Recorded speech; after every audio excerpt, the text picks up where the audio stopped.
anything on it. Summit and Destiny have met 7 times before. Tonight is number 8. And the Tennessee Volunteers are the SEC Tournament Champions. It's been a long time coming. The last time Tennessee won this tournament was in 1979, but they've got another trophy to put in the trophy case at Thompson Bowling Arena. The 2023 SEC champions, the Tennessee Volunteers. Hit high in the air into left field. Stevenson circling in front of the fence into foul ground. He goes into the corner, makes the catch, and that's the ball game. And the Volunteers will hold the trophy. How much fun is this, man? God, I love it. High fly, deep right, and Tennessee walks it off.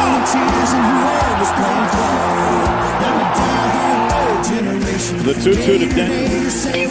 Well hit, deep left field, it is gone! For the win for the Volunteers. From 40. On the way, a knuckleball. He got it! How much fun is this? Man, Rocky Top, this is college football at its absolute best.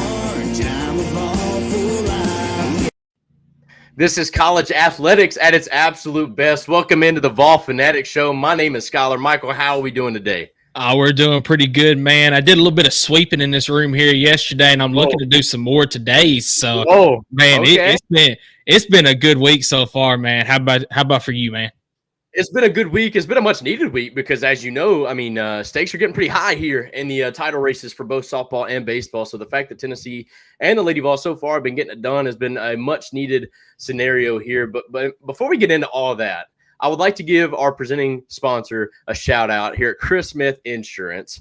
As a homeowner, Chris Smith was once let down by an insurance company, so he decided to start one of his own, where instead of feeling like a big company is fighting against you, you know that your agent is fighting for you. All insurance isn't equal, guys. If you don't know your agent, give Chris Smith a call at 865-272-3387. Try to establish that relationship. And, at the very least, maybe get a quote, see what he can save you annually on your premium. So, guys, we appreciate Chris Smith. Thank you so much for sponsoring this show, man. Michael, we got some exciting news today. We got some. Yeah, we got some exciting news. So before I give our segment one sponsor, I'll give a little rundown. Today we're joined by former Cornersville running back and current Navy signee, Ben Franklin. He's going to be joining us here in just a moment to talk a little bit about his decision to commit to Navy, talk a little bit about his career. Then we'll have some Tennessee baseball, some Tennessee softball. And at the very end, we'll have a little short segment talking about VFLs in the NFL draft, a little bit of recruiting news from basketball and I believe football as well. But that is our game plan for today. And without further ado, I'd like to give our segment one sponsor a shout out. That is Optimal Asbestos Services, your trusted environmental consulting firm in Knoxville, Tennessee. State licensed and insured. We specialize in asbestos air quality management for commercial buildings and homes. Contact Jeff Mole at 865-223-3297 or on the web at optimalasbestosservices.com. So, Jeff, we appreciate you being our segment one sponsor. And without further ado, we'd like to welcome in Ben Franklin, as I mentioned, former Cornersville running back and defensive end. And he is currently a Navy signee. So, Ben, appreciate you coming on today. How you doing, man? I'm doing great, man. How are y'all doing? I appreciate y'all having me come out. Oh, no problem, man. We're doing pretty good. Glad that you're able to join us today. So, let's talk a little bit about your high school career first off, because it was especially your senior season, man. And I've got your stats right here. I mean, it was just unbelievable this year, but I mean, just for a career overall, just unbelievable as well. 2023 season here, you had 2,300, almost 2,400 rushing yards, man, 33 touchdowns. You did it on both sides of the ball too. I mean, 50 solo tackles there, 11 sacks, 5 forced fumbles. What was some of your best memories from maybe not just your senior year, but just your football career in general at Cornersville? One of my best memories is definitely my senior year. We went up to Richland. Richland was talking about of course he did. Of course he did it. All right, go ahead. Who's daddy? So yeah, all right, yeah, whatever. All-time favorite memories. There you go. What was it about the Battle of Beaufort Station that just kind of got you guys fired up and knowing that you were going to have a pretty good game? It was definitely pregame. They were trying to start stuff pregame, and so we were like, all right, let's go. Yeah, I got some family in here. They got some Richland alumni in here. They're like, whoa, easy now, easy. I love people.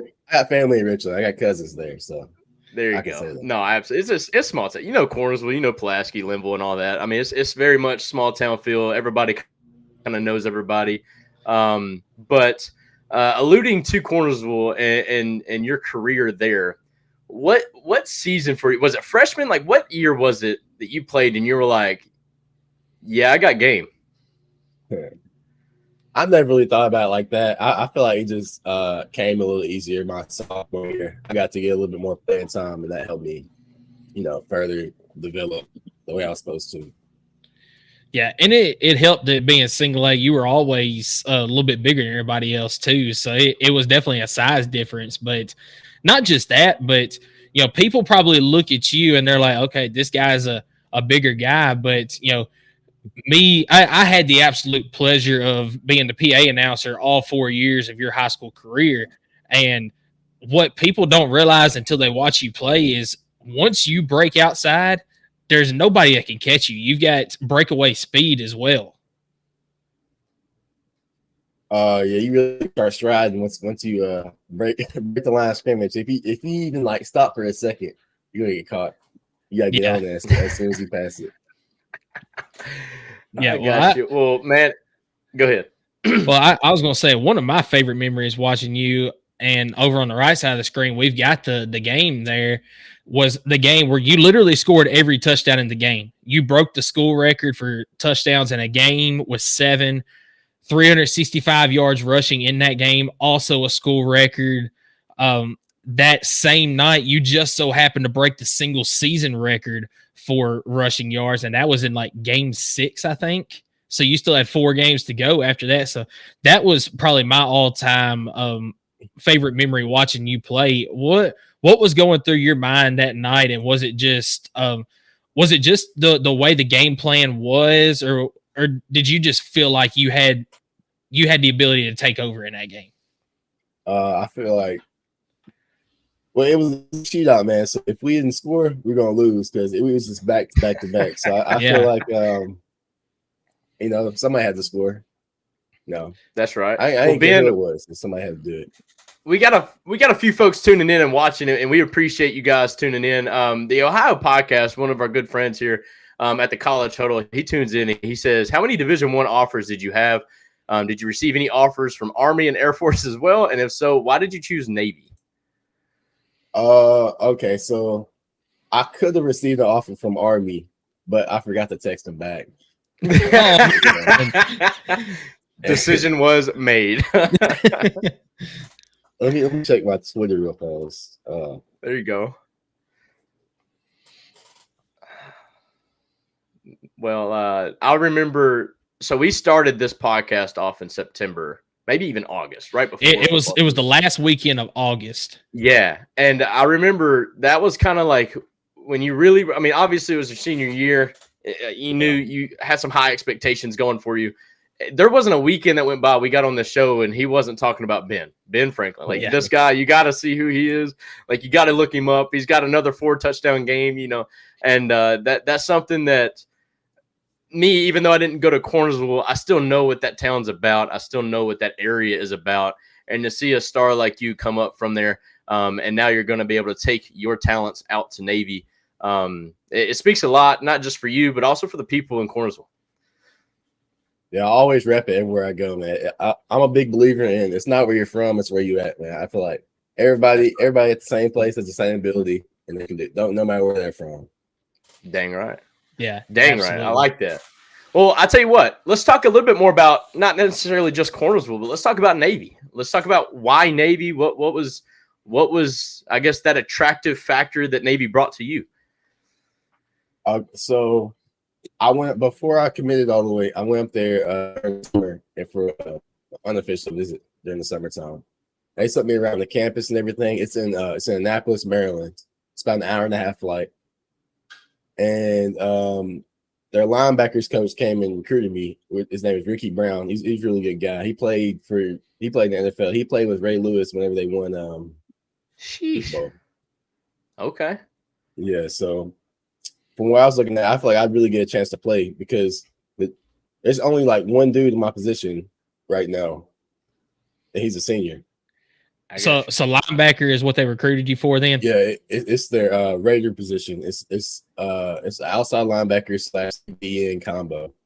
I'd mostly be like same thing we do, squeeze and spill, like squeeze down in the line, and I'd be pass rushing. But sometimes I would have to drop back in coverage. I got you, and I think with your skill set, that's an awesome position for you because you've got the speed of a guy that can come off the end there and get in the backfield. But because of your history as a running back as well, and then you also had to play some wide receiver at times. I feel like that you're really suited for dropping back in coverage when needed as well. Yeah, their running backs coach is trying to get me too, but Coach Brown said he won't let him have me. That is the hard part about moving up into college. Me, I was a big baseball player. I wasn't the greatest thing that came out of Pulaski, don't get me wrong, but once you moved up to the college ranks, your whole playing both ways or whatnot. Like as for me in baseball, I was a pitcher, I was an outfielder, and then I could hit. But kind of once you got to college, you kind of had to choose one. Do you want to pitch or do you want to play the field and hit? You don't really get to be that utility player that you kind of grew up being. So I guess for you, are you going to embrace this linebacker / DN role, or do you think you're going to miss the running back position just a little bit? I'm going to miss it a little bit, man, but I'll go wherever they tell me. I don't care. I just want to play. I just want to get out there and play. 100%. And so I guess with Navy, that is one of the things that kind of attracted you there is the fact that the opportunity to be able to play at an early stage. Yeah, for sure. Very nice. Yeah. So you mentioned to us before we came on that Navy was the first D1 offer that you got. How many other D1 offers did you end up getting in the recruiting process? I'm pretty sure I got like two others. I got one which was to Alcorn State. And then I got another that was to Austin P. And then I got Tennessee State with Eddie George. But yeah, that's right. Yeah. Yeah. So Navy, you just felt like it was a better situation as far as getting to play right away and stuff like that. I feel like it'd be a better school too, just schooling in general. Yeah, and you also mentioned beforehand, say the football side of it doesn't work out, a big thing that you took into consideration was it gives you something to do after your football career is over as well. Yeah, it's a guaranteed job, man. Can't beat that. Yeah, absolutely. But we all know we're going to be seeing you in, the NFL someday. But, it's a process. Got to believe in that process. Got to trust the process. Got to follow that process. Yeah. But no, Navy is definitely a big opportunity. I'm really excited about your opportunity there. But let's talk about more of the X's and O's. Have you already gotten to learn a little bit about what Navy does versus maybe what Cornersville did? And do you kind of have an idea of what you need to adapt to or learn how to do to be able to maximize your potential? From what I've learned is I'm always going to be on the weak side, and it's basically the same thing we do here. Always going to be on the weak side, and always got to squeeze down that either that tight end or that tackle. Well, I'll probably be on the tight end if I'm on the weak side, so it'd probably be that tackle. Squeeze that gap. So, right. Yeah. Yeah. Well, I'm sure it makes it that much easier knowing that you already know that position. You're not having to go into a new system entirely. Like one struggle I would say for Tennessee's sake is sometimes when they bring in an offensive player, they're having to learn a whole new offense because not a lot of people do what Josh Heupel do, right? Yeah. So it could scare a player away, but it sounds like you're kind of, cut and dry, copy paste, whatever you want to put it. You're going right into a position where you don't necessarily have to learn anything. You just got to get a little bit faster, a little bit stronger, and a little bit more confident as you're going into your freshman season, right? Yeah. We got a new offensive coordinator too. We're switching from what we ran last year. Like we're still going to triple option, but it's going to be more like wing T oriented. So it'll definitely be familiar. Yeah. Yeah, because that's what you ran. That's what you ran like all 4 years of high school was that wing T. So I mean, you're very familiar with that. So if they do put you on the offensive side of the ball, it's like, hey, look, I was in this system. I know it. Just give me a shot, man. So. Yeah. I'm going to be sending coaches emails, by the way. Hey, man, your DN is faster than any other running back you got. We're going to need to see that guy. We're going to need to see that guy on the offense. I want to see him run some plays and just show you what he's got. But no, man, it's definitely going to be fun. Yeah, and I've already been talking real big to people. We're in the college huddle community as of recently, and the Ohio podcast asked you the question earlier. Is one of the main guys in charge on this. I've been talking you up to a lot of these guys like, hey, I want to get his name out here. He's got the ability to go out right away and make an impact for Navy. So you got to help me stay true to my word on that. So. I got you. Yeah, no, but let's go just a little bit away from football. Not only are you just an incredible football player, but I mean, in the classroom as well, 4.0 GPA. I mean, I know that college is not so much the academic side anymore. I mean, obviously you have to keep up your academics to be able to play, but is that something else that that Navy was attracted to you for, was that 4.0 GPA, how well you do in school? Definitely. That was a big factor. That's a big factor with a lot of guys nowadays. Nowadays, the problem is they'll have good recruits, but your GPA will be like awful, so you can't take them. That's what I think. There's some UCO guys nowadays, like they have all the talent, they still have the grades. Yeah, I got you. And with Navy, I know a lot of these SEC, ACC schools, all the big time schools, it's all about the NIL. How does Navy go about like an NIL sort of thing? Navy does not. I can't have any sort of NIL deal. Okay, that's interesting. Way. Yeah, they're technically the first NIL people because they pay their players every month. I got you. Technically, I'll be enlisted as while I'm in school, so I'll get some sort of. Gotcha. So that's basically your job. Then is your job is you're in the Navy, but you're also playing football. So. Yeah. Gotcha. That's kind of a best of both worlds. You get to go to work and go have fun at the same time, Yeah.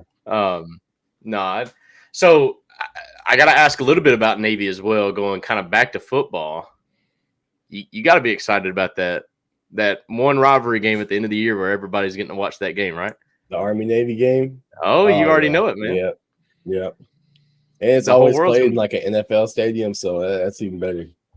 Absolutely. And is that an extra game for you guys, or is that part of the regular 12-game schedule?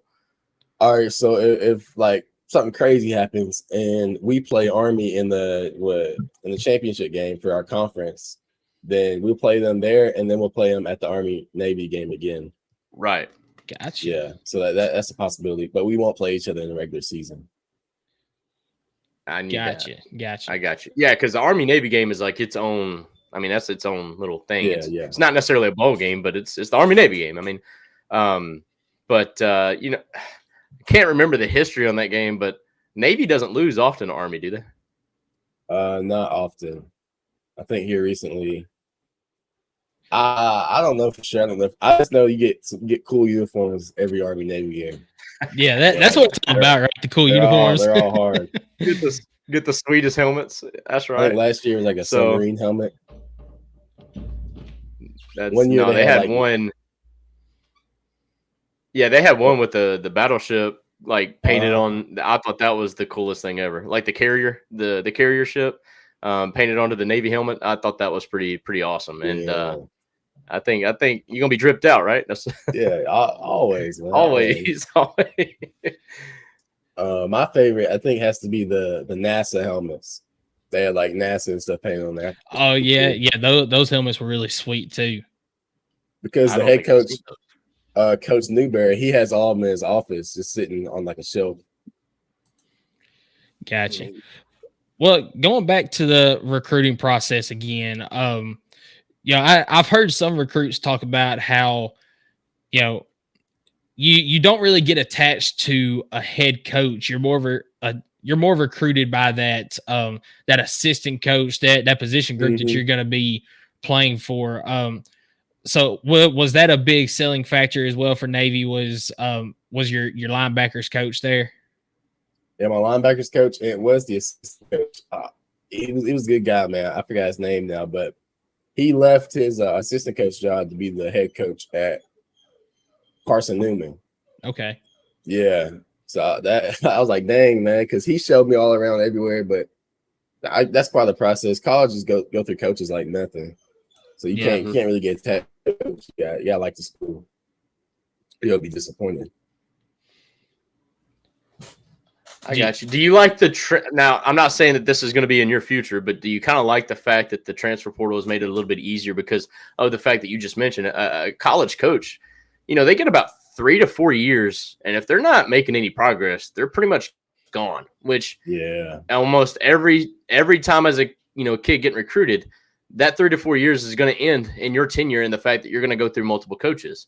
So do you like the fact that the transfer portal allows you to kind of take that one-time transfer when a coach has changed, or do you think that kind of just blurs everything to make it a lot of confusion? Because a lot to casual viewers, they just see it as a portal. Kids can kind of go wherever they want. There's really no commitment to it.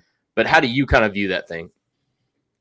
I don't know if I like it, man, because you got a team, right? You come in your freshman year, you all bond together, go through something, right? Y'all have a brotherhood, right? And then once you leave, a random person comes in, it kind of throws everything off.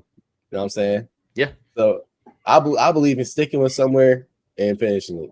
You can't just leave. That's what I like about Navy. Navy, you hear that? You got this kid for 4 years. Don't mess it up. So yeah.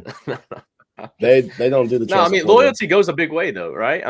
Loyalty is what it's supposed to be about, and it's not necessarily like you mentioned, not for the coach, but like in Tennessee's for Navy's, the fact that you're wearing that brand, that's why you're there, not necessarily for a coach or for money per se, because obviously NIL is not really a thing in Navy, but for so many other kids that's kind of lost.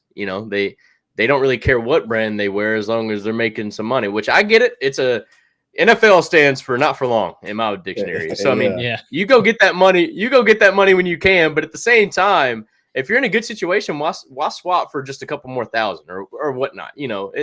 But loyalty is a big thing. And I think you might be one of the most loyal. I can tell by your personality, you joining us today, just two hacks rooting for Tennessee, and you don't mind coming on and talking with us.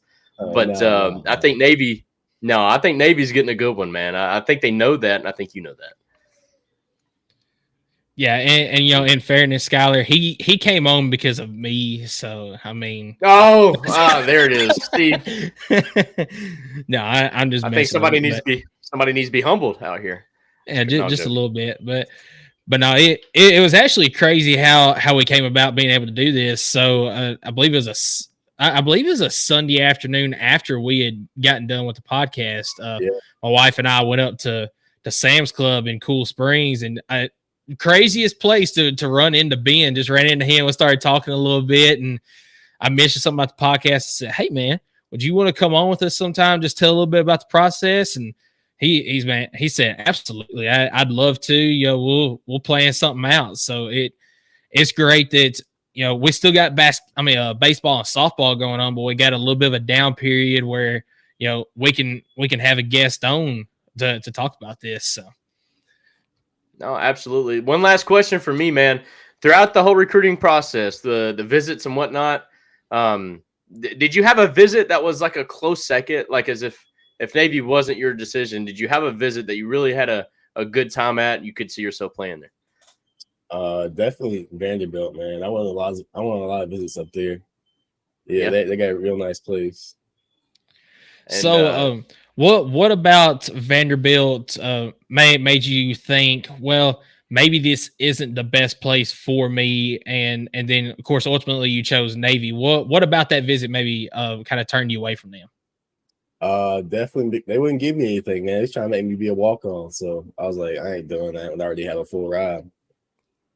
Yeah, 100%. that's made me understandable. Get away from them. Clark Lee L. It's very common, it's a very common L. It's Yeah. So I mean, did you get to meet most of the? Go ahead, Scott. Go ahead. I was going to say, did you get to meet the coaching staff there, or what did you go through kind of like a recruiter there? Okay, Yeah, I got there to you meet go. everybody. Very So nice. I mean, we're gonna clip this right here, and in 4 years, whenever Ben's an All-American at Navy, we're gonna be like, Clark, see what you missed out on, man. But to our point, he probably won't have a job for us to send it to him anymore. True. So it's all good. That's very true. But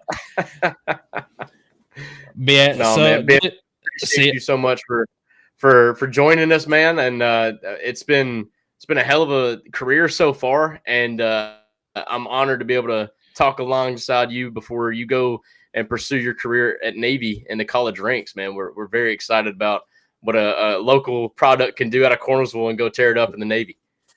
I appreciate it, man. I appreciate it. Hey, it's coming up soon. I leave out June 26th, man. That's the day I leave. Oh yeah, is that summer camp? Is that's fall camp? I go to boot camp before I go to fall camp, so it's about 6 weeks of boot camp, and then it's called a plebe summer. I'll go up there, like it's basically basic training for 6 weeks, right? And then after that, the last couple of weeks, I start going to football more. I get to skip out on a couple because of football. It's nice. Yeah. There you go.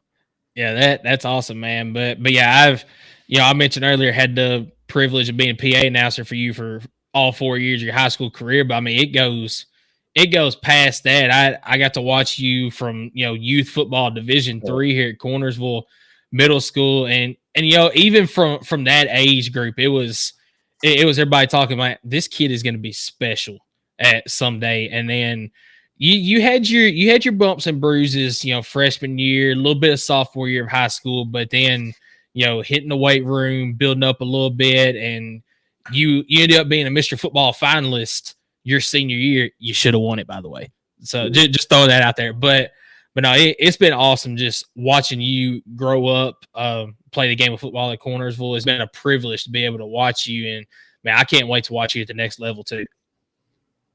Yeah, man, I loved every second of it, man. I'd go back and play in Frog Bottom again. Yeah, and see, it's not just football either. I did the PA for basketball. You played some basketball in the off season, and some of those highlight dunks that you throw down too gets that gym going crazy here at Cornersville. Yeah, man, that's good times right there. Yeah, football coach ain't gonna let you play basketball. that ain't gonna happen, unfortunately. I might be able to get into some like intramural water polo. There you go. Something. Yeah, there you go. Water polo. In the off season. Yeah. Well, Ben, we appreciate you coming on with us, and we'll be keeping in touch with you and keeping the folks kind of informed about how your football career is going. So you want to tell the folks where they can find you as far as Twitter, Instagram, stuff like that? I'll get my Twitter. Let's see. Yeah, my Twitter is all right. Ben Franklin 3340. That's my Twitter. Yeah, Ben Franklin 3340. All right, Ben Franklin 3340. Y'all go give him a follow on Twitter. Try to build up his follow count some, and we'll definitely be keeping in touch with you, man. Appreciate you coming on. All right, y'all. Thanks for having me. All right, no problem. Sir. We'll see you, man. All right. So that is Ben Franklin. Real humble guy, great football player. I mean, just he's an all-around good guy to be around, and really thankful that he was able to come on with us today. Now, how awesome is that to have a guy that you grew up with, and he's going all the way D1, and also serving the country on top of that. I mean, I can't think, like, obviously when I grew up, we had Bo Wallace, who went to Giles County. And he went all the way, but he didn't even go straight into Division I. He went to kind of a JUCO school, I think, maybe. I think I've heard, maybe grades was an issue, so he kind of had a hard time getting to the D1 rank. But then he followed Hugh Freeze to Ole Miss, and then they beat Alabama when Alabama was in the peak of their dynasty. And I just remember it being so cool, and ESPN would throw up Bo Wallace's like stats at the beginning of the game, and in the corner it would say like hometown Pulaski. Yeah. Or what? I mean, that's like the coolest thing ever because, I don't know. I just think it's really cool that Ben's doing this. He deserves it. Wholeheartedly, he deserves it. And I really am looking forward to seeing him. He's not going to have a lot of time to battle. As he mentioned, he's going in June. He's got a 6-month, basically mini boot camp before he can even join the football program. So he's going to have maybe a month with this team in July and August, month and a half to really try to gel with this team to get some playing time. But I think if anybody can do it, it's Ben. Absolutely. And I don't have this for sure, but I'm pretty sure that he is the first football player at Cornersville to have a Division I scholarship. I do know that they've had Joe Stockstill played at Tennessee, but I believe he was a walk-on up there. I think Ben is the first one to have a Division I scholarship to play football somewhere. Now you had a Lucas last year in baseball that went to Mississippi State and played. I mean, you had a David Looney that went and played at Morehead State, but I think as far as football, this is the first football player that's got a scholarship to play Division I. And it's going to be awesome because you mentioned Bo Wallace, Giles County, Tennessee. You've got Laura Mealer, that's Chapel Hill, Tennessee. Kavaris Tears, Lewisburg, Tennessee. It's going to be awesome to see. There is a Georgia commit, and please forgive me for not remembering his name, but he's from Giles County baseball's team. But he is a Georgia commit. Carter Kelly, yes. Yeah. So he is a Georgia baseball commit, and I believe that is a D1 scholarship. And so Southern Middle Tennessee is producing now. I guess it's nothing new now that we start thinking about who all is going where, but it still is really cool to see it from the 1A ranks, right? The region, small class 1A, Richland, Cornersville. We consider them equal, but obviously Cornersville's had the better hand here lately. But Richland's really got cool. Cornersville in every other sport. It's just been football, Well, that's fair. That's fair. But Rick is trying, man. Yeah, but I don't have personal connections with Carter like I did with Ben, but maybe we can find a way to get Carter on here and talk a little bit about the baseball ones. So, hey, we got the power of social media, man. We had about 7 to 8 people in here watching on Facebook. We appreciate you guys tuning in for that segment. I think we had 3 or 4 on YouTube. So, hey, if you guys know a connection there, maybe toss a name. We'll get him on the show and we'll talk about a little bit about baseball as well. So, but no, that was an awesome segment 1. Let's go ahead and move this thing along, and let's talk about some softball as the Lady Vols are playing Game 3 right now. But we're going to talk about what they did the rest of the week, and I will talk about our segment 2 sponsor and P&L Business Services. We know firsthand that getting your monthly reporting, invoicing, bill pay, taxes, and other essential business services is critical. That's why at P&L Business Services, we go beyond bookkeeping by providing you with everything you need in your back office so that you can have your time back and the peace of mind to do what you love most, which is building your business. Behind every successful business is a great bookkeeper. Ladies and gentlemen, if y'all need that full service payroll accounting consulting, y'all reach out by going to pnlbusinessservices.com and they will get you hooked up. So let's talk about softball. Let's talk about softball. What you got for us on the Game 1 in the midweek? Another shutout or no? I'll be honest. Softball, I don't quite have the graphics ready. I was working on as we were going. Okay, my fault. By the way, the midweek was not a shutout. It was a 9-1 loss. Yeah, it was not, but still a great game. That 100%. Tennessee from start to finish, they dominated.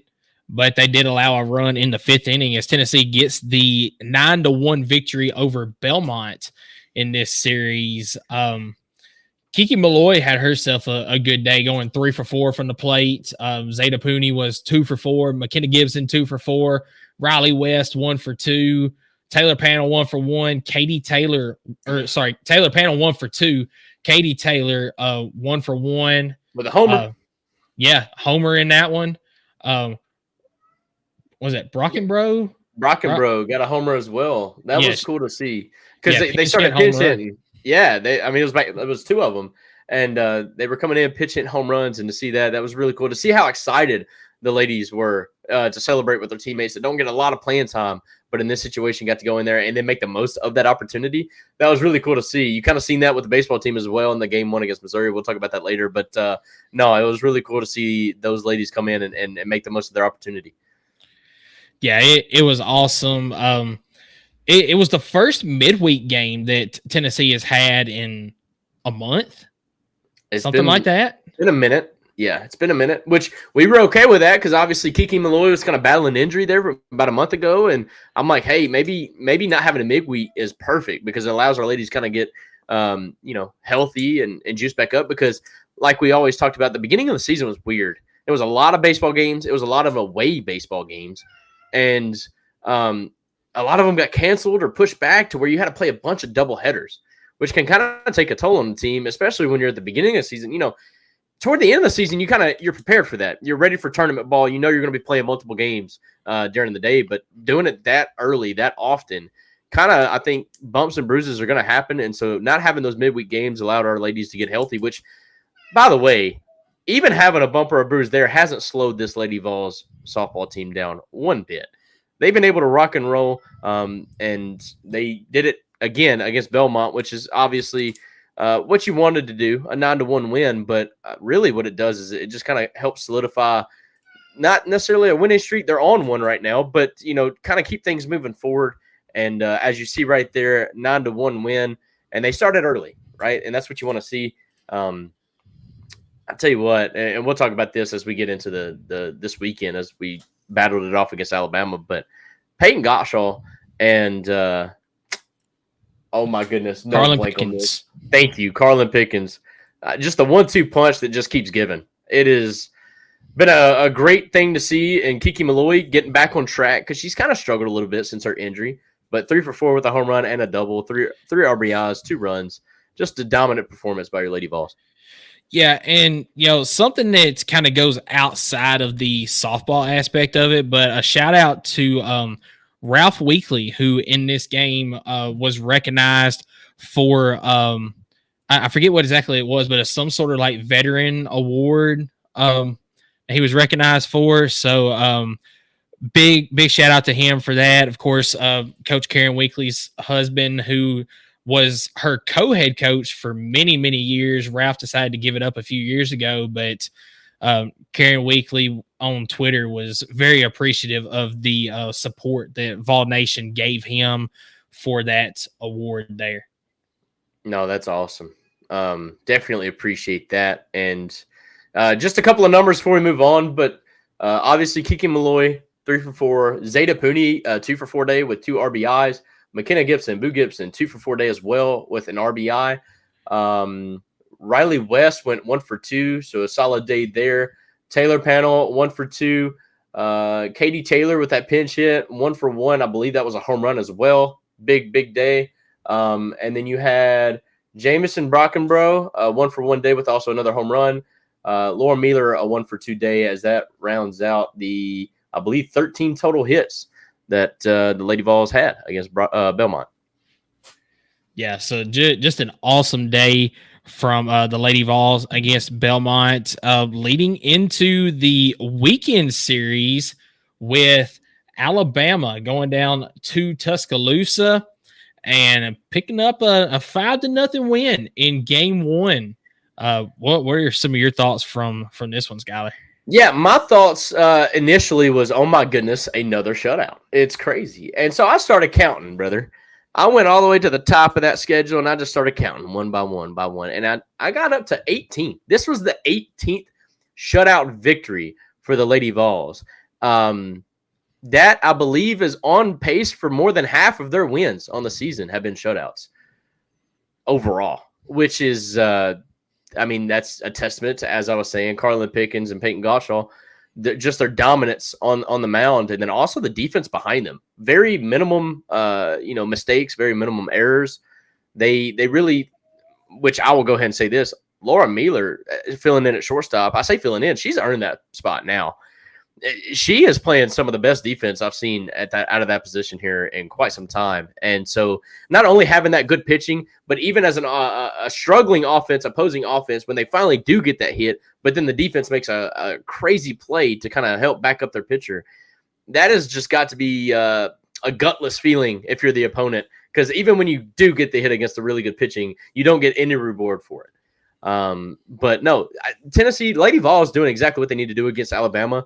It's always great to beat Alabama, but doing amazing on defense and doing just enough on offense to carry yet another shutout.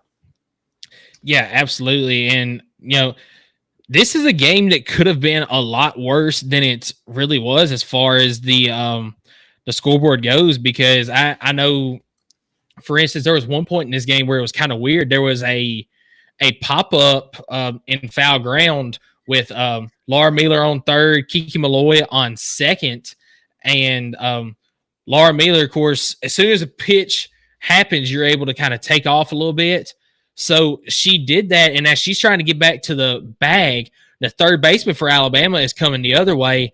They collide right at the bag, and Alabama dropped the pop-up. Well, Alabama ends up asking for a challenge, saying that there's interference. They win the challenge. Laura Mueller ends up being called out on the play. Very next pitch, I believe it's Zeta Pooney, gets up, hits a sacrifice fly to center field that ends up scoring Kiki Malloy. So that was one run right there. And I think there was another play at the plate where Tennessee was called out. Tennessee challenged. And I actually messed up the score down there. Sorry. Just noticed that. But I could tell you were trying to finish up this graphic as I was going on. You're good, brother. Yeah, but anyway, play at the plate, Tennessee gets called out. They challenge it. It's clear that she is safe at the plate. They still say it's confirmed she's out. So it could have easily been at least 7-0 in this game. No, absolutely. But, I mean, that kind of goes on to what I'm saying, though. I mean, just the Lady Vols doing what they need to do. That is kind of controversial take. But they didn't allow that to really derail anything that they had going. They still kept their foot on the pedal, got a big win, which this was kind of a pitcher's duel up until that 5th inning when we kind of broke it open right there. And then in the 7th inning, you're fixing it right now, was only 2 runs. You're good. We had 2 runs in the top of the 7th for some assurance, but it didn't matter as Peyton Goschel, I think, held them to just 3 hits and 4 strikeouts. Did walk a couple. But we'll give you a couple of walks. I'm okay if they walk a couple as long as they're getting the job done and they don't allow them the walks to become, runs. Because I tell you what, leadoff walks really hurt. But we've not really allowed that to bother us this year. But another big – go ahead. Well, I was going to say, at times it almost seems like Peyton pitches a little bit better when there's somebody on base. So maybe. And there's pitchers like that all the time. But in softball, I wouldn't think it'd be that big of a difference, but maybe it's just the pressure of knowing you got to make good pitches from now on. But, like baseball, you go from the windup or the stretch. So sometimes people are just better from the stretch. But I think, and correct me if I'm wrong, but softball, they pitch the exact same way regardless if there's somebody on base or not, because the leadoff, they don't really take a lead or whatnot in softball. Yeah, that's what I thought. But no, I mean, it was another 10-hit day, multiple digits in the hit column as Kiki Malloy staying hot with a 2-for-3 day. Zeta Pooney, 3-for-4 day. She's been on fire with a home run, 2 RBIs, and then a run on top of that with that. I think she got another homer. Yes, she did. A homer. That's what got the 2 runs in the 7th there. Let's see. Boo Gibson had a 1-for-3 day. Sophia Nugent had a 1-for-4 day. Taylor Panel, a 1-for-3 day. Julia Katsunopoulos, a 2-for-3 day. All in, helping out. Just dominant. I mean, it was a one-sided affair from start to finish. Alabama threatened a couple of times, but we handled it very well. And as you would expect, the Lady Vols will do. Yeah, absolutely. And, you mentioned Zeta Pooney, how hot she's been. Riley West, she has been on fire as well here lately. I mean, that 1-2 combo in a year where Kiki Malloy, I mean, she's been down a little bit. I know she's been hurt some, but she's been down a little bit from where she was last year. And these two, as well as others, have just stepped up and been like, hey, we got you. It's not all on you. And it's been unbelievable where Tennessee has been able to get their offense this year. No, 100%. So let's move this thing on to the Saturday's game. Remember, Lady Vols are playing the Friday through Sunday. They're playing game 3 right now. It was the men's that actually played Thursday through Saturday. So it's a little different. But game 2 against Alabama, what do you guess? How many runs do you think we gave up? You already showed it. It's all good. I thought you were having to do your thing. I was trying to kill some time there. But guess what? It's another shutout. This is a 19th shutout in 36 wins, I believe, for the Lady Vols. And not only that, but it was a no-hit shutout through 5 2/3. They freaking bunted to get the hit. Yeah. Dude. Oh, that pissed me off. That she deserved better, bro. She deserved better. Especially Alabama, who had Montana Fouts, who was getting no hitters left and right. It would have felt good to get one against Alabama right here. Obviously, she's gone now. She's on to better things, and she was a dominant pitcher. But Carlin Pickens had a gem of a game going on until they laid a bunt. It was a really good punt.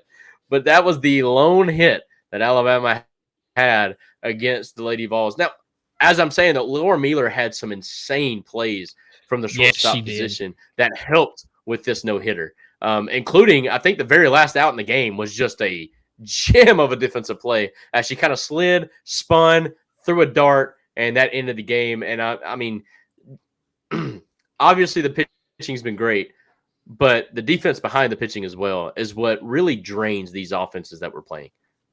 Yeah, absolutely. And I saw a stat that they pulled up in the game. Tennessee this season, when they have scored 3 runs in a game, 34-0 now. Or sorry, 33-0 because this game was 2-0. So 33-0 this year when Tennessee has scored at least 3 runs in a ball game. Well, when you have 19 shutouts. Yeah, that's the amazing thing about it is, 3 runs is not a lot at all.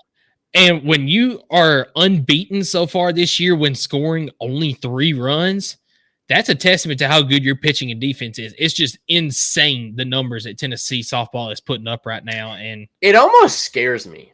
It almost scares me because it almost could give your offense an attitude of, well, we don't really have to do that much. But at the same time, I don't think that this Tennessee softball team feels that way, and I don't think Karen Weekly's going to let them feel that way.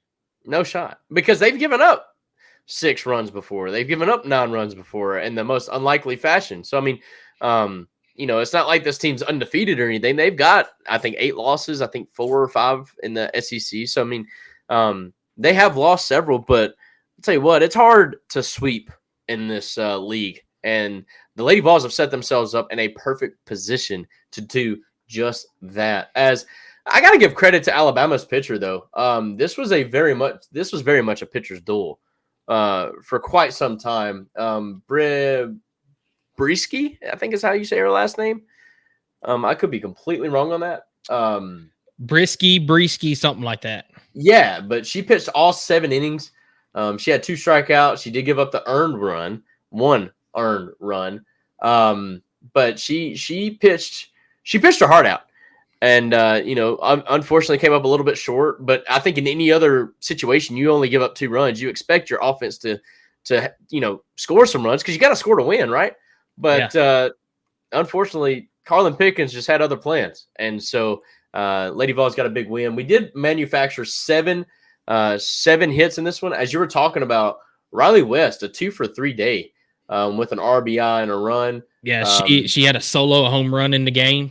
That's right. You had, Taylor Panel, a 1-for-3 day, but Destiny Rodriguez with a 3-for-3 day, getting an RBI. That was massive. And then Julia Katsunopoulos having a 1-for-3 day. And that rounds out your 3 or 7 total hits. I'm sorry.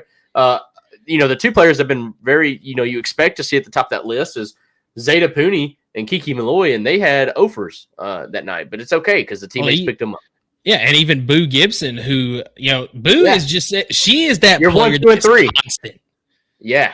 Your top 3 batters went 0 for 9, but still got it done. Yeah, so that's just a testament to how good this lineup is all the way around. And right now, entering today, Tennessee has a 1.5 game lead on first place over Texas A&M. As we mentioned, going for the sweep today. I've got the game pulled up on my phone now.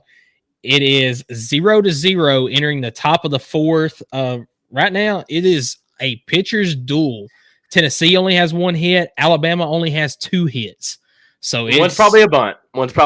I'm just saying. No, I'm joking. I'm being salty right now. It's okay. Guys, we appreciate y'all tuning in. We got several viewers on the Facebook. We got several on the YouTube. We appreciate you guys tuning in. If y'all have any questions about the game, y'all be sure to tune in. We don't know who's watching unless you comment. So we appreciate you guys tuning in. But yes, Tennessee's riding a 4-game winning streak. They do have a game and a half, and you're like, wow, Tennessee is, they're 16-4 in the conference. How they've only got that big of a lead? Like, that's very, very tight. Well, that's because the Lady Aggies, whatever you want to call them, I think it's the Lady Aggies, they are on a tear. 8-game winning streak, they are. So they are 15-6 right now as we speak.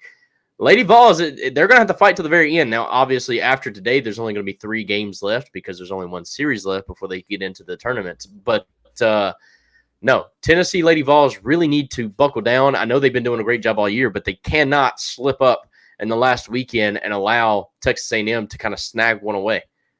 Yeah, but something to look out for. So Tennessee wins this game today. That will give them a 2-game cushion for first place in the SEC.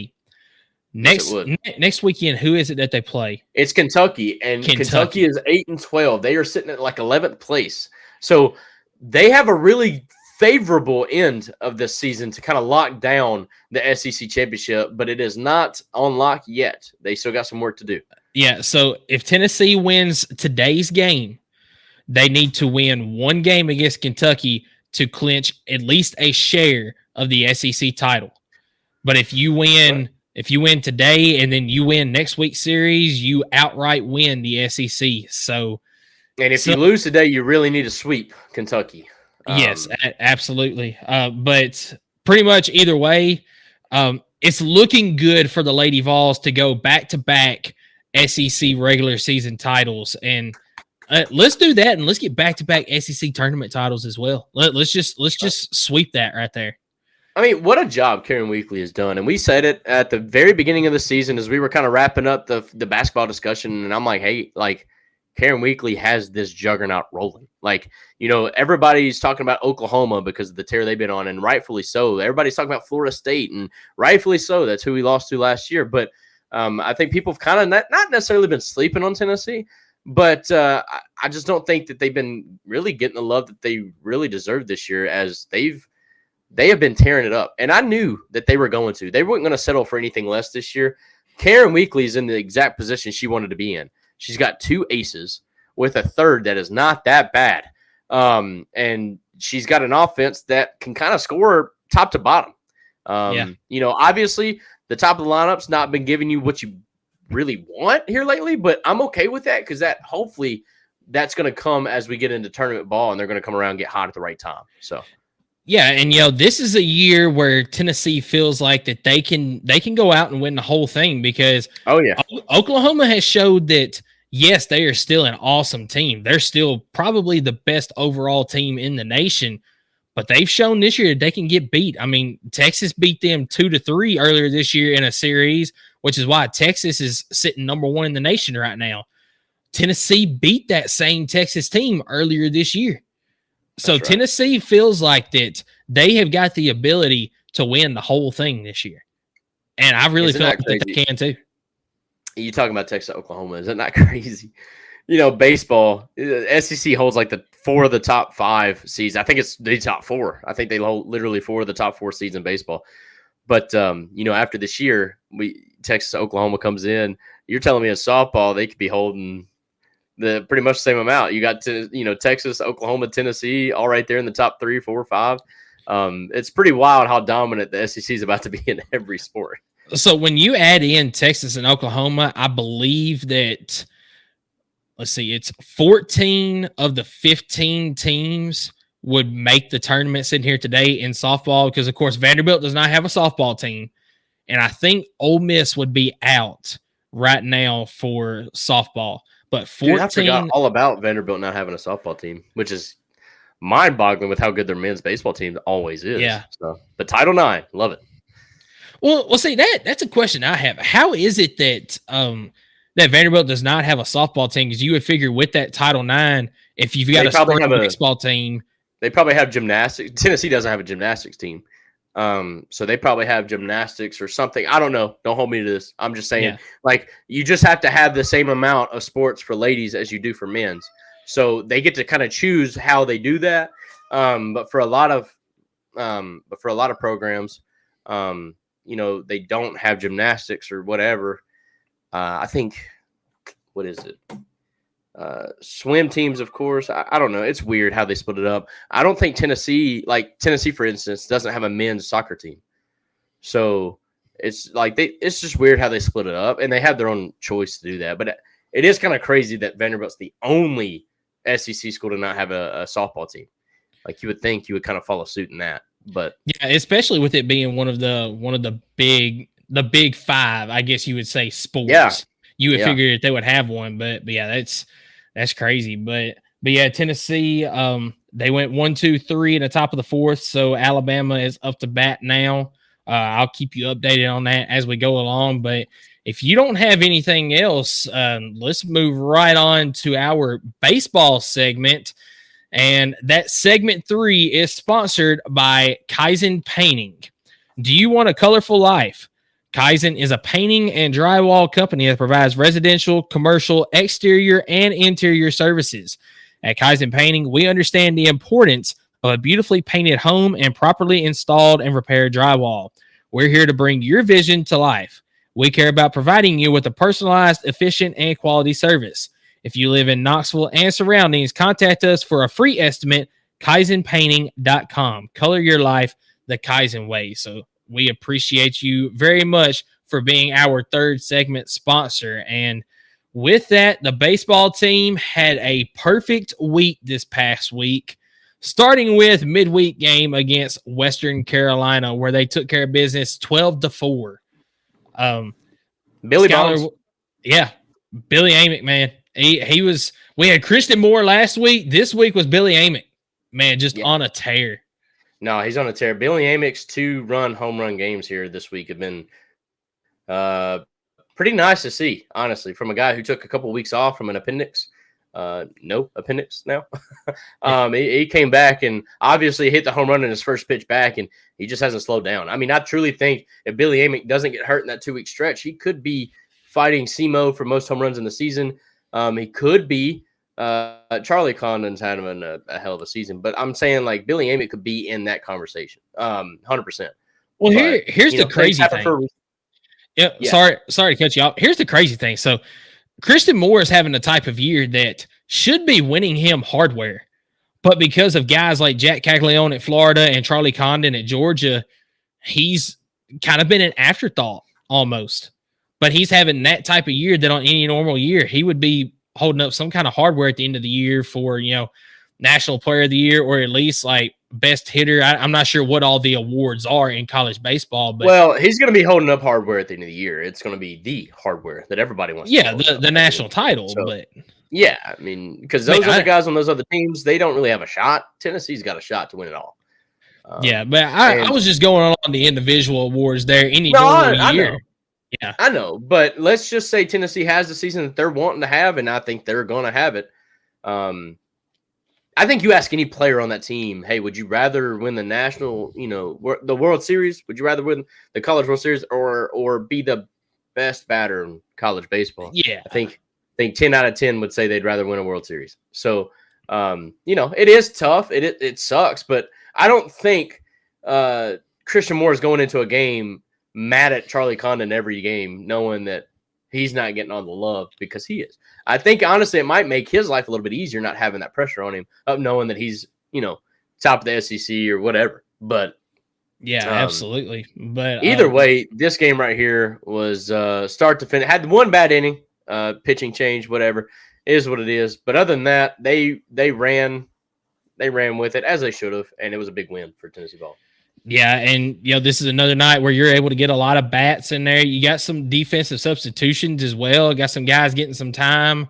But going down the order here, Kristen Moore, 1 for 4 in this one. You got Blake Burke was 2 for 4. Billy Amick, of course, 3 for 5 with the 2 home runs. He had 7 RBIs on the night. Kavarius Tears, 1 for 3 with a 3-run home run. Let's see, going down the list. Reese Chapman, 2 for 3. Colby Backus, I tell you what, man, this dude, he doesn't get a whole lot of at-bats, but he makes the most of them. 1 for 4 with a home run.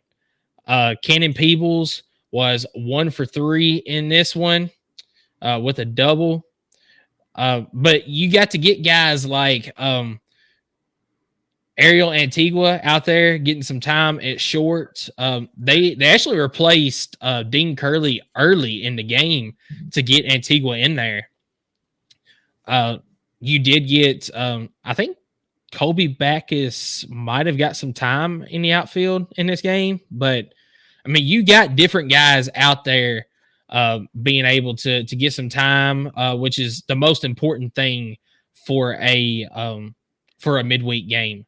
And I tell you what, you're starting to see a few different pitchers in the midweek have a little bit more confidence thrown on them to maybe play in some of these bigger games if needed. I mean, Dylan Lloyd, he looked awesome there at the very beginning, did get roughed up in that 4th inning, but man, Andrew Binky came in and took care of business. Matthew Dallas is a guy that I think that they're going to rely on in different situations. And then Phillips, I think it's I can't remember his first name. Maybe it's Matthew too, but Phillips, number 44 on the team, he's a guy that I think is going to be relied on some as well. So a very good night overall for Tennessee. Yeah, I think the pitchers benefit the most on the midweeks, especially the pitchers that are not in the rotation. Kind of build up, boost their confidence as they get ready for the weekend. And I kind of want to talk about it because this game was insane.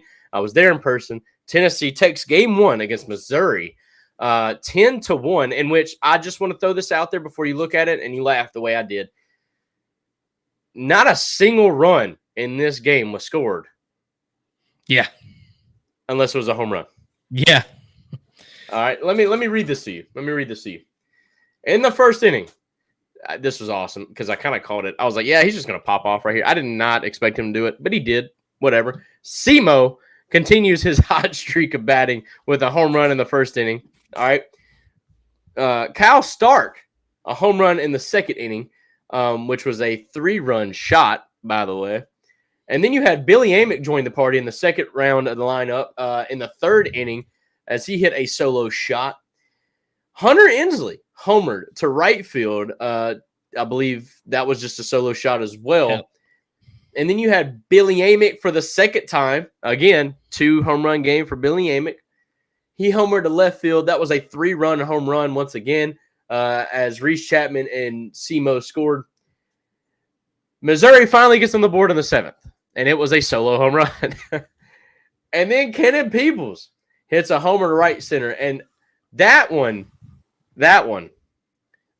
was so fun to watch because Kyle Stark has won over this catching job, has ran away with it. You're starting to see him do better at the line or at the plate, but then on top of that, Kyle Stark, what he's doing picking off players left and right has been phenomenal to watch.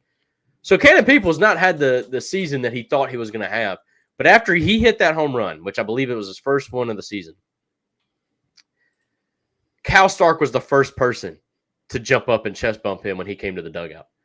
And I think that speaks to what Tony Vitello is building here in this culture of this baseball team in year 7. Yeah, and I think it was Ben McKee on Twitter said, it's kind of reminiscent of like Hendon Hooker, Joe Milton. 100%. Where, they both support each other. They're best friends, and they're the first ones to go and congratulate each other for their successes on the field. It's awesome to see. Yeah, 100%. That was, as a fan watching, at that point the game was out of hand, but you're still there because I don't get to go to a lot of games. It's only like my third game that I went to this year. But when I seen Cannon people, because I was like, man, I guess Cal's night's done. Like I was like, which I understood that, but you just didn't know how that was going to mesh because obviously Peoples is the catcher of the future. This is Cal Stark's senior year, so Peoples is going to be working his way in, and so to see those two gel the way they had this year, even with one of them not having the season they thought they would have, which kind of forced Cal Stark to play a little bit above his means. Honestly, Cal Stark's not really played this well until this year, and maybe that's him knowing he's got to pick up a teammate. I don't know, but he's done that. Tennessee ran away with this game 10-1, which is what they should have done. Tennessee winning the first game of the series has not been the easiest thing for them to do, but they did get the win here, which set them up to have a big weekend. Yeah, and before we move on from this one, I do want to highlight one moment especially, but it actually happened twice in the game. We talk about Tennessee's power overall in this lineup, and it feels like that no matter who comes up, you've got a chance for a long bomb or at least a hit to the wall, something like that. But one thing that's going to be important for this team going forward, you saw in the second inning of this game. So, of course, you start off the game, Simo solo shot, and then you go 1, 2, 3, Burke, Amick, and Tears go down. Then you got Dylan Dreiling gets walked in the second inning. Dean Curley gets walked. And here comes Hunter Inslee, who has got pop in his bat. And he has shown it, especially here as of late. Mm-hmm. He comes up with a sacrifice bunt, nearly beats it out, mind you.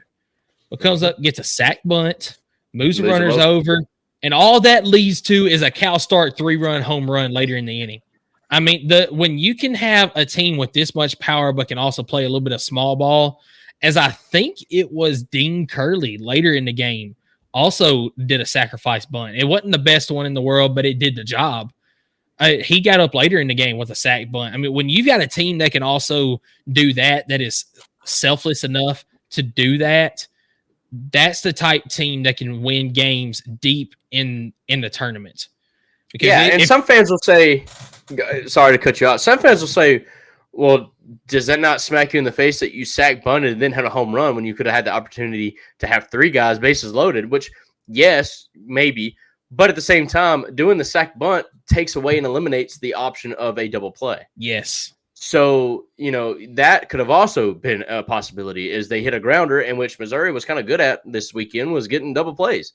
And we've got to stop hitting into them, mind you, which we've done that a lot lately. But, so getting that sack bunt, moving those runners over does more good for you than bad. Because yes, they hit the home run, which is great. So it didn't matter if they were on first, second, third. But you could have just had a base hit and it scored 2 runs as well. And you eliminated the double play ball. So for anybody thinking, because I know some folks probably say, well, that you could have had a grand slam there. Yeah, you could have, but you also could have had a double play. So playing small ball as well as hitting the big bombs, and like you said, from Cal Stark, from Hunter Inslee, that's the bottom of the lineup. So top to bottom, which we've known this, that's why we had a good feeling that Tennessee was going to go the distance this year. And they're backing it up. I mean, they've had some shaky moments this year, but I think they're really trying to find their way here and clawing out some wins by any means necessary. And as we've talked about, getting a sweep in this league is hard, but Tennessee is on the cusp of doing it twice in the last 3 weeks. Yeah, absolutely. And one, pretty much the only bad thing from this game was, unfortunately, Blake Burke's unbelievable hitting streak comes to an end.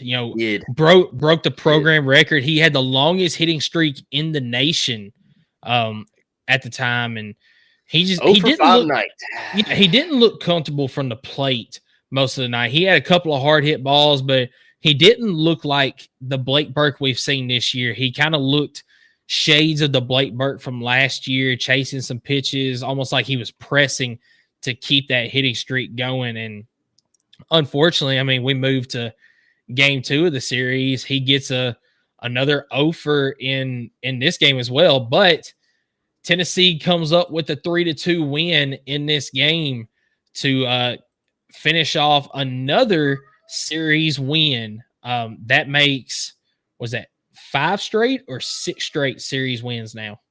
After losing. I believe it's 6 straight. Yeah, after losing in the opening series to Alabama, that makes, as you mentioned, I believe 6 straight now. But they tried to give this one up. they did. It's another instance where, not knocking on Tony Vitello or anything, but he almost kept Drew Beam out there a little bit too long. Yeah. But luckily, after the 2-run home run that was hit in the in the top of the 8th inning, Tony Vitello was like, "Hey man, great job. Need to get you out of here. We can take it from here." And that's exactly what Kirby Cannell and Aaron Combs did to finish off the game. As Cannell went 1 1/3 and brought in Aaron Combs for the last batter, and Tennessee gets out of there with a 3-2 victory. How good was it to see Drew Beam have the game that we all knew he could have? Oh, Friday night? It's awesome when you see him look like the vintage Drew Beam, as I'll call it, because his whole career at Tennessee, he has been probably the most consistent and best pitcher on the staff.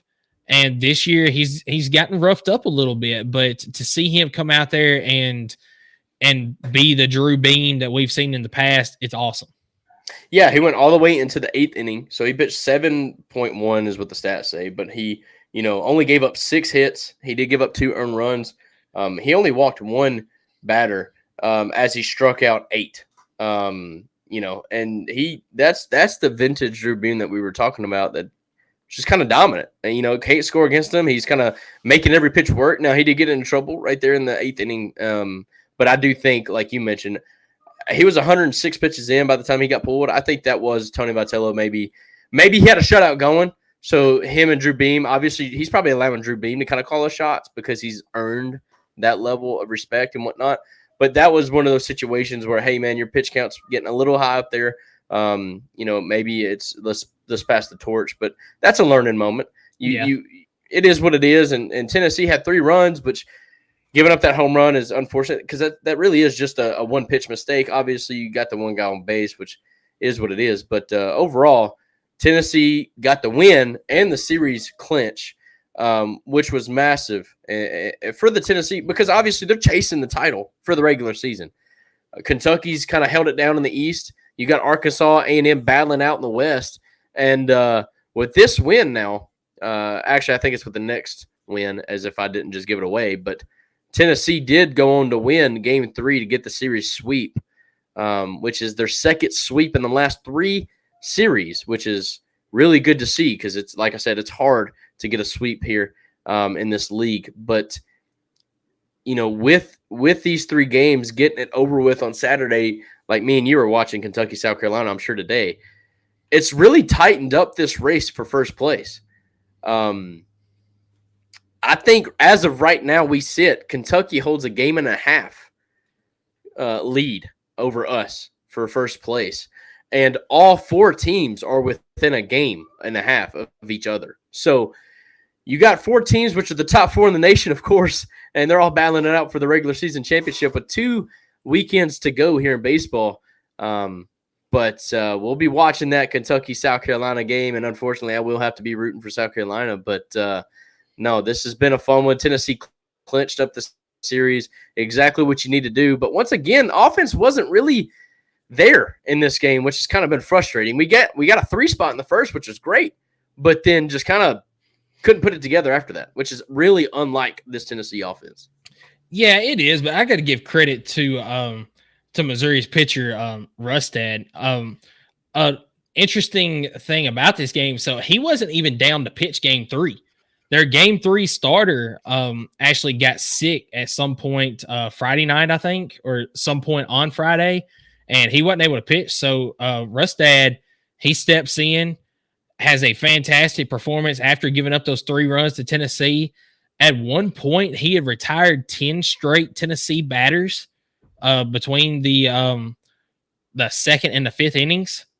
So, I mean, give him credit. But, yeah, Tennessee, not their best game overall. But if this was the weekend to have a down weekend, I'm okay with that because you caught a team that they're sitting last in the SEC East right now.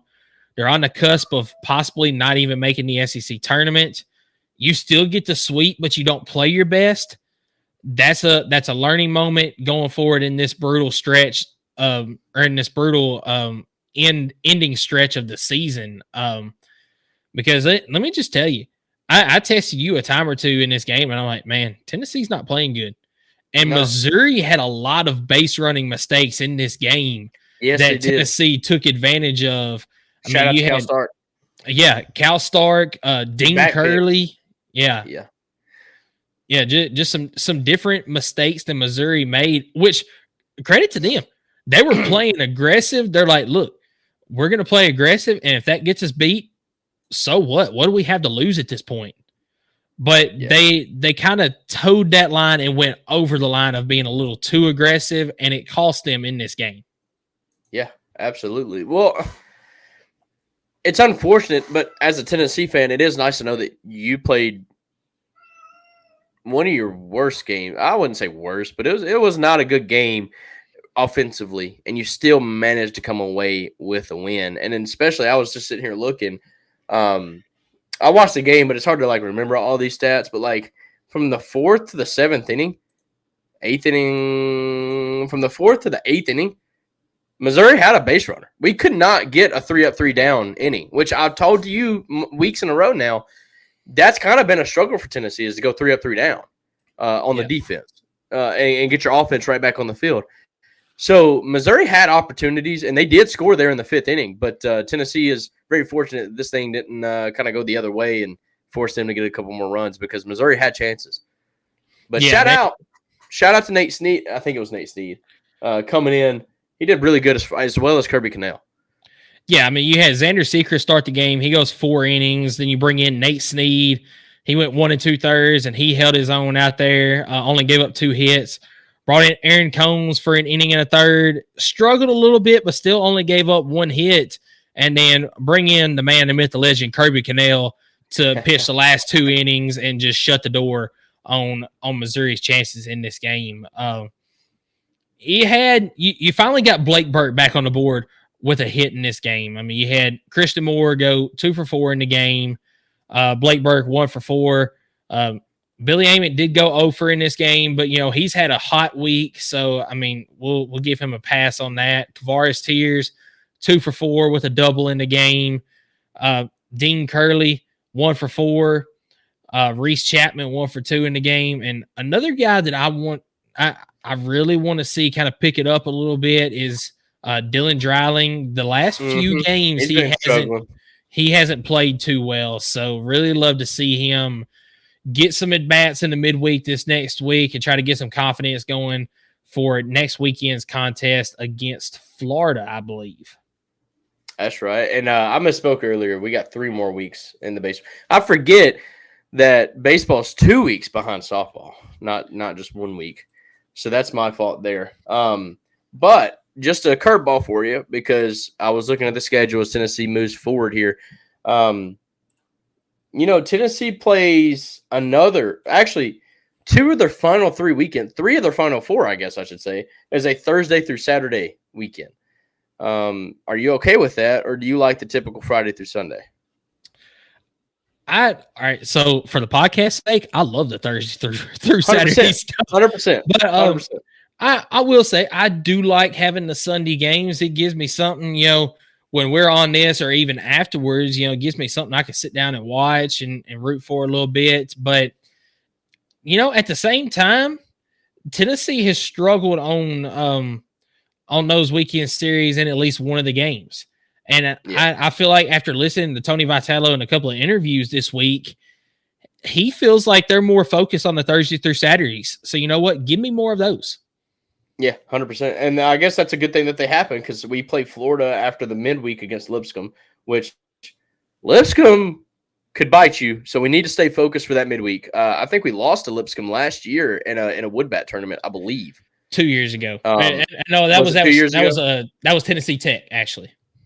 Was it Tennessee Tech? Yeah, Tennessee Tech. That one sounds so familiar. I believe we I don't know, but either way, we need to stay focused because it would really hurt to lose a midweek at this point of the game, and I believe we're undefeated in midweeks this year, so we've got to keep that going. And then we play Florida again on a Thursday through Saturday series, which Thursday that kind of sucks. I'll be in a Morgan Wallen concert in Nashville. Hopefully he doesn't throw any chairs from the top deck. But hopefully that'll be really fun, but unfortunately won't get to watch the game. But Florida is going to be an interesting series. Florida's not as good as they've been, but they still got arguably one of the best players in college baseball playing on their team right now. Yeah, Jack Caglione. He's right. impressive, man. So, do you have anything for the baseballs? I mean, I expect us to pull that series. I don't know if we're going to get a sweep. It would be nice to sweep Florida, but it is hard to sweep in this league. And I think if we can just pull out the series, it is in Gainesville, so it would be nice to pull the series out in this one. I think we should, but I think that's because Florida's pitching depth has not really been the greatest. It's really Jack Caglione. I mean, that Saturday game against Florida is going to be tough because Jack's going to be pitching, and obviously he's going to do what he does at the plate. So, hopefully Tennessee can escape there with another series win and keep that streak alive.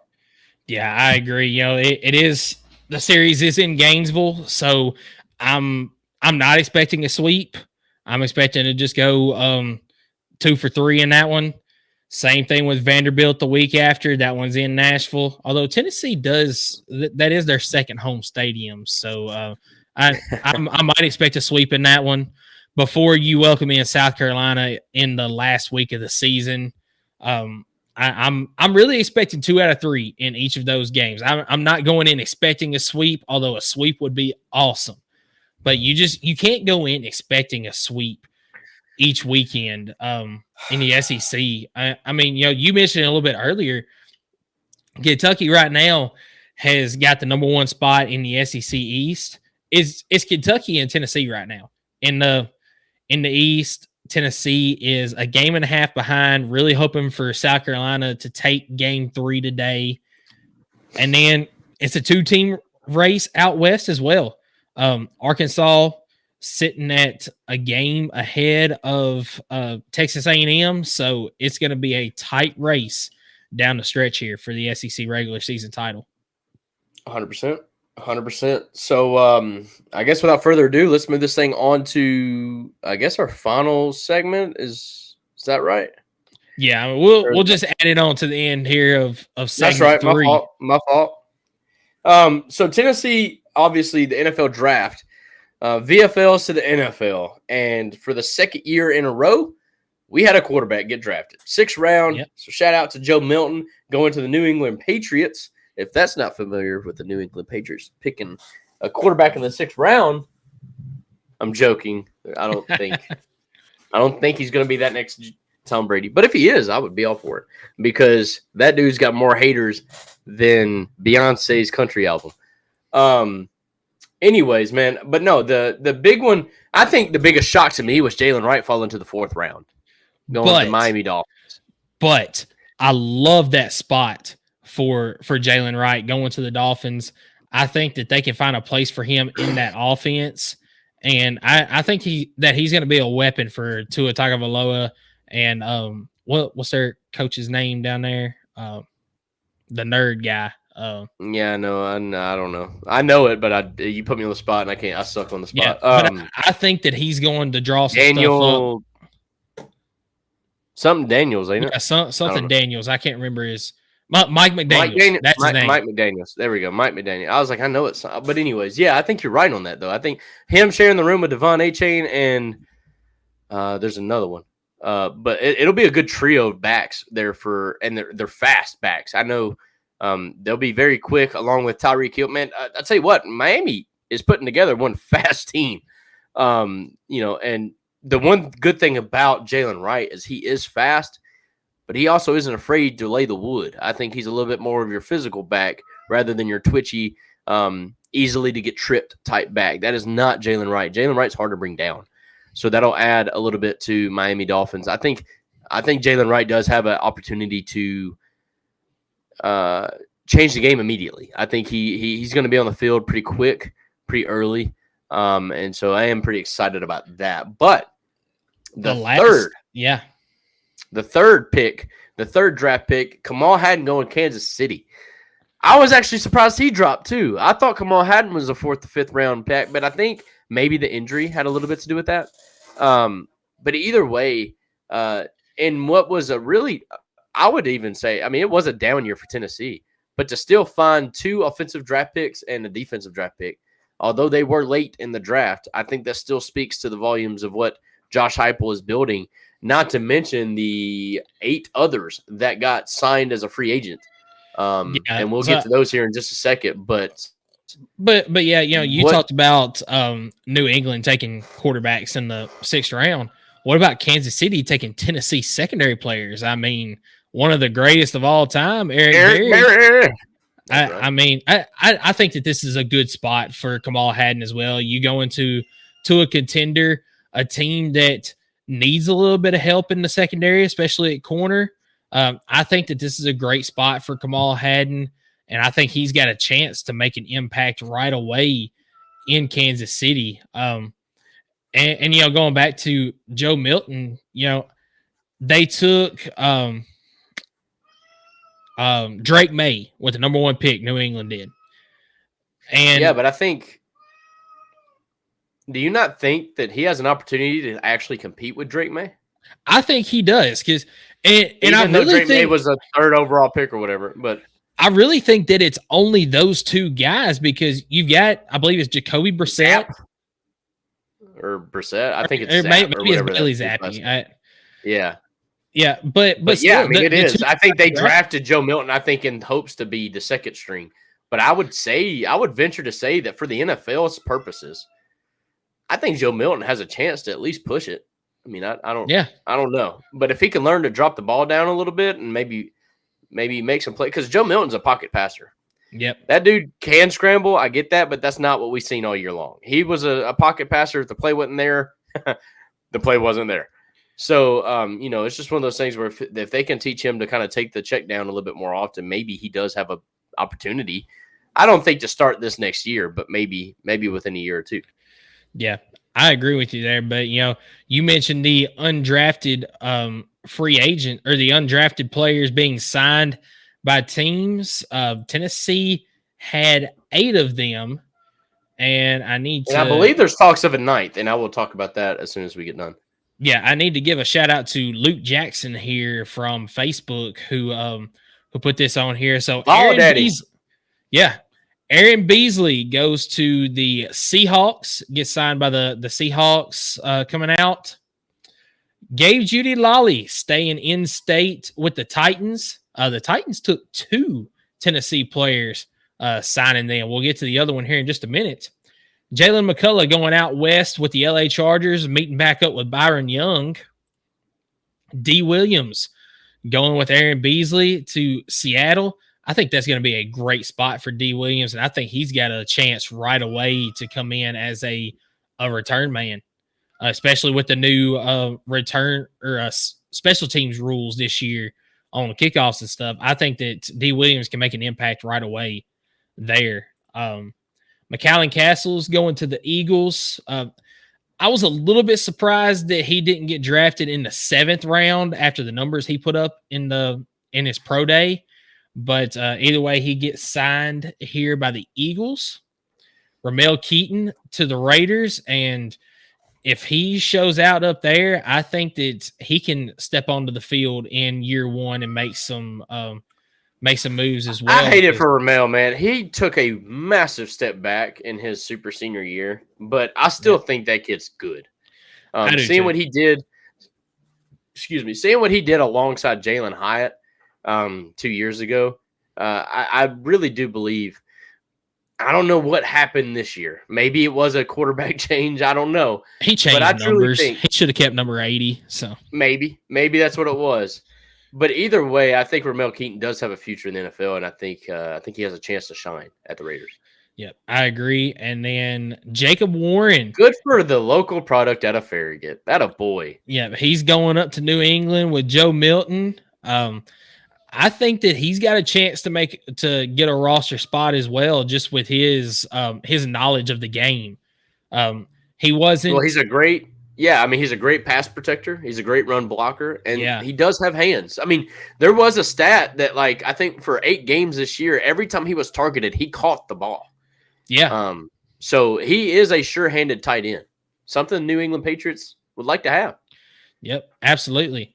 And then, see, I've already mentioned Aaron Beasley. They didn't have Jabari Small on here. That's because it's not official yet. Oh, it's not official. Okay. It's not official yet, but it is believed to be that Jabari Small is going to be signing with your Tennessee Titans. Gotcha. So that has not been official just yet, but that is what is rumored. If they sign him, do you think he's got a chance there with? I think he's got a chance to make a roster spot because you got Tony Pollard. That's your number one. That's what I was going to say. They just did an overhaul of the running backs room, so I don't know if he's really got a chance to do anything there. But I mean, who else is there after Tony Pollard?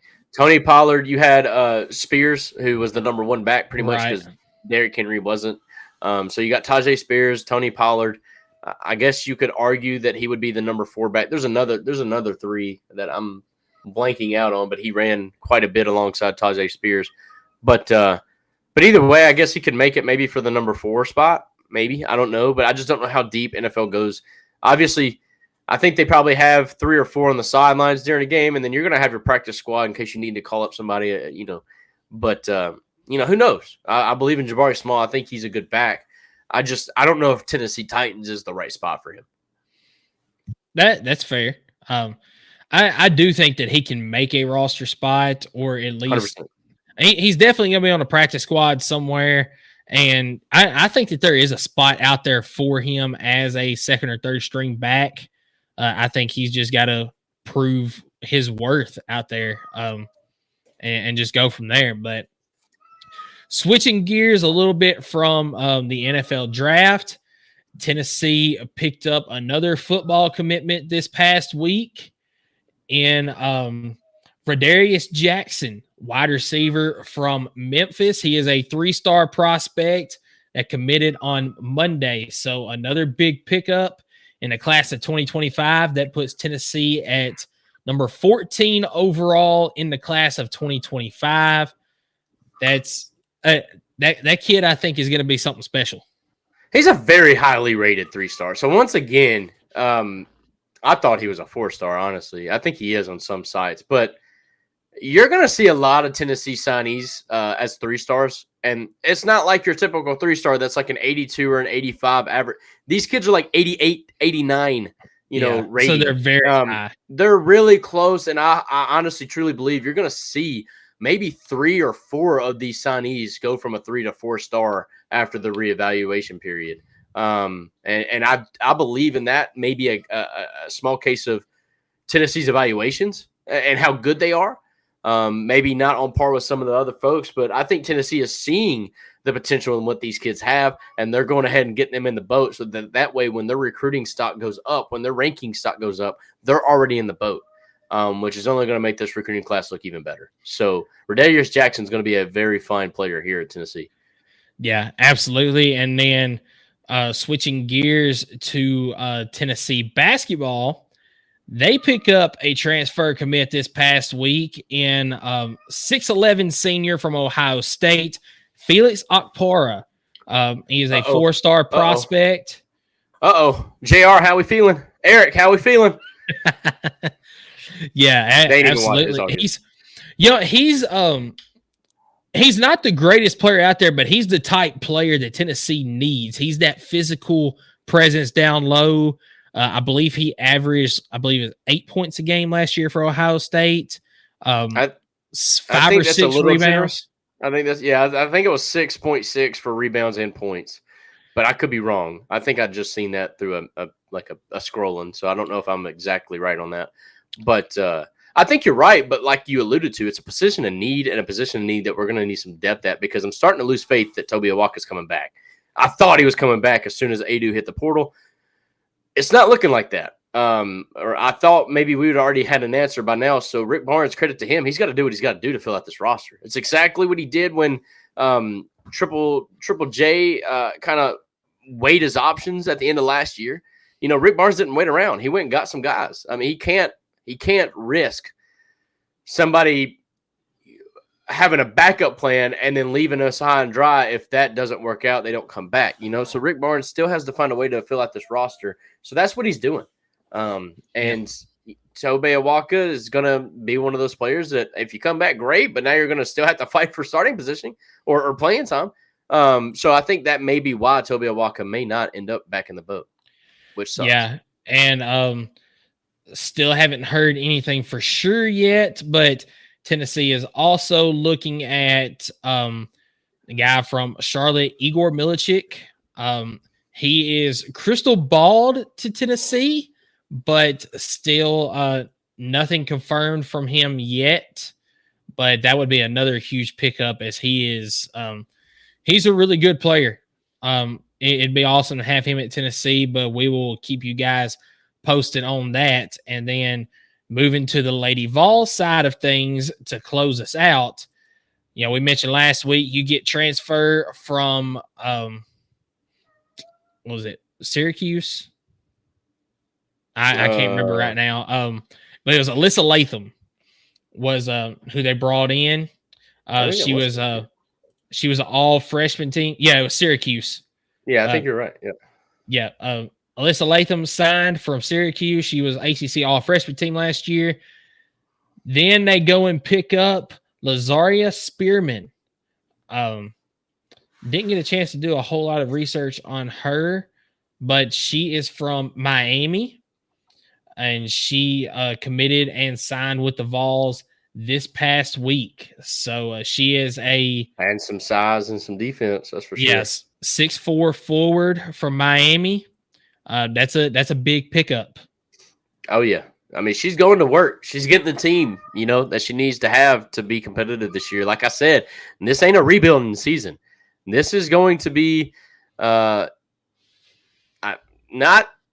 Sweet 16 or bust, but I mean, it kind of has that feel to it. They are going to try to be competitive immediately. So and Spearman has 2 years of eligibility remaining, so it's not just a one and done type player. This is somebody that she's going to come in and she'll be here for at least 2 years. So good. Well, dude, do you have anything else to wrap up today's show? So just an update on softball. They are down 1-0 in the bottom of the sixth. Oh God. Alabama has got a runner on right now. There is one out. I don't want us to get shut out. See, like I was talking about, man, our offense will take a nap and then all right. Well, we'll need to get off here and watch that seventh inning then. So, But before I get off, I do have one last thing. Today is April 28th. It's pretty special to me because it's actually my mom and my aunt's birthday today. So shout out to Misty and Tabitha, and I hope you guys have a very happy birthday. They're completely different sides of the country. Not really sides of the country, but one's in Oklahoma, one's in Tennessee. So I hope y'all have a great day today. Lucky dogs getting your birthday falling on a weekend. This must be great. But no, happy birthday to both of y'all. Misty was actually tuned in for a while. She even commented on here. So we appreciate y'all and happy birthday to both of you. Yep, and I've got a birthday shout out as well. My brother-in-law, Dakota Polk. Today is his birthday as well. Very nice. I think that he might be tuned in right now. They normally do watch live. So happy birthday to you, Dakota, as well. Well, all right, dude. I think that's going to wrap it up for us today at the Vol Fanatic Show. We appreciate you guys being tuned in. My name is Skylar. Michael, you got anything else before we get out of here? Hey, go Big Orange, guys. I'm a Vol. I'm a Vol for life, y'all. I bleed orange and white, y'all. I will till I die, y'all. I'm a Vol for life, yeah. Raised up on John Ward, giving six in the checkerboard till I'm gone, go big.